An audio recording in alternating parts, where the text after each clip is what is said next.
আমার টাকা পয়সা স্বর্ণ গয়না সবই আমার ঘরের আলমারির ভিতরে তালা মারা।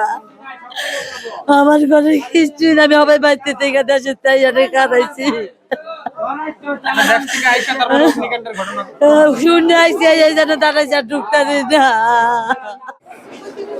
দর্শক, ধ্বংসাবশেষ অর্থাৎ রাজধানীর করাইল বস্তিতে যে অগ্নিসংযোগের ঘটনা ঘটেছে, এই স্থানটিতে কিন্তু অগ্নিসংযোগের ঘটনা ঘটেছিল এবং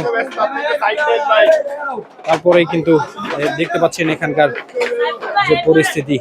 মুহূর্তে দেখতে পাচ্ছেন এই যে এই স্থানটিতে কিন্তু প্রথমে আগুন লেগেছিল এবং তারপর পরে কিন্তু পুরো বস্তিতে ছড়িয়ে পড়েছে এবং এখানকার যে ধ্বংসাবশেষ যে চিত্রটি সেটি কিন্তু দর্শক এই মুহূর্তে দেখানোর চেষ্টা করছি আপনাদের। এবং যদি আরেকটু দেখেন, এখনো কিন্তু কিছুটা আগুন এখনো কিন্তু এই ধ্বংসাবশেষ স্থানে কিন্তু এখনো রয়ে গেছে।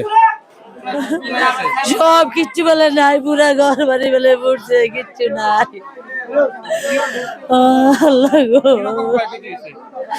আমার অনেক পুরা বাড়ি, আমার নিজের বাড়ি, স্বর্ণ গয়না টাকা পয়সা সব আসছিল, কাঠকুট কাগজ পাতি সব, আমার কিচ্ছু নাই, জান্না ছাড়া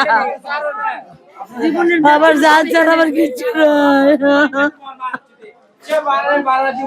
কিভাবে লাগছে এটা তো কেউই বলতে পারে না। হঠাৎ করে তাকায় দেখি যে আগুন জ্বলতেছে, এখন কোথা থেকে লাগছে আমরা কেউ বলতে পারবো না। এখন মনে করেন যে যাদের ক্ষতি তো হয়েছে, আরো যে জ্বলতেছে এটা তো নিবানের একটা চেষ্টা করতে হবে, কারণ আমাদের যান তো চলতেছে না। আমরা তো মনে করেন যখন একদম পথে বসে পড়ছি, আমাদের যাই ছিল সম্বল তা খেতা বালিশ নিয়ে আমাদের জীবন চলতো, তাও তো শেষ হয়ে গেছে। আপনার বাসা কোথায় ছিল বাড়ি? এর ভিতরেই। হ্যাঁ, আমাদের বাসায় আগুন লাগছে।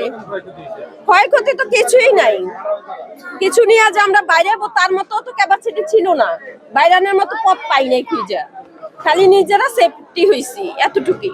কতজন মানুষ ছিল মনে হয় পুরো বস্তিতে? তো মেলা মানুষ, এখন কয়জন আছে এটা তো আর ফ্যামিলিগত সবাই কয়জন আছে এটা তো আর হিসাব করে বলা যায় না। কের ফ্যামিলিতে 4 জন আছে, কের ফ্যামিলিতে 3 জন আছে, বলা তো জানে যে এখান থেকে এখন আগুন নিবেছে, এখন আবার আগুন জ্বলতেছে। আপনার ফ্যামিলিতে আপনার রুমে কি বাচ্চা কাচ্চা ছিল? আমার বাচ্চাদেরকে আমি সেফে করছি। আমি যখন দেখছি যে আগুনের ফুলকিটা উঠতেছে তখন ওদেরকে নিয়ে আমি বাইরে আসছি। আমি বলছি ক্ষয়ক্ষতি হোক, কিন্তু আমার বাচ্চাদেরকে আমি সেভ করি। ক্ষয়ক্ষতি কি রকম হয়েছে মনে করছেন? কারণ অনেক ক্ষয়ক্ষতি হয়েছে। আমরা তো একটা কিছু পরনের শুধু যা আছে তাই নিয়ে বাইরেছি, আর কিছুই আমরা ঘর থেকে বাইর করতে পারিনি। আমি ভাতে দুই একটা কাপড় করবো তাও নাই, সব পুড়ে গেছে গা।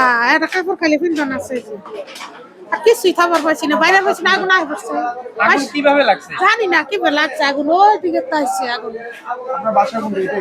এই যে বাসায় আপনার বাসার কি অবস্থা? সব পড়ছে, যে কাছে গেছি গা, আমরা কাজে গেছি গা, জানি না তো বাসা এই অবস্থা। আদি সব পিঠা গেছে। টাকা পয়সা নিয়ে বেরোতে পারেন? হ্যাঁ, কিছু নিয়ে বেরোতে পারেন না কিছু না, সব বড় আগুন আসছে, চালো কোনো জীবনটাই বাঁচামু না, ঘরে ঢুকমু, কিছুই পাইছি না বাবা। পরিবার ওরা বেরোতে পারে? হ্যাঁ, সন্তানও কাজে গেছিল, বেড়ানো কাজে গেছিল, আমিও কাজে গেছি, তালা দেওয়া ছিল, সবাই গেছি। বেড়ানটা না পা বান্ধিয়া লাগছে, কইরা যায় পানি নিয়ে ধরছে, পা বান্ধিয়েছে, পা হারিয়ে গেছে।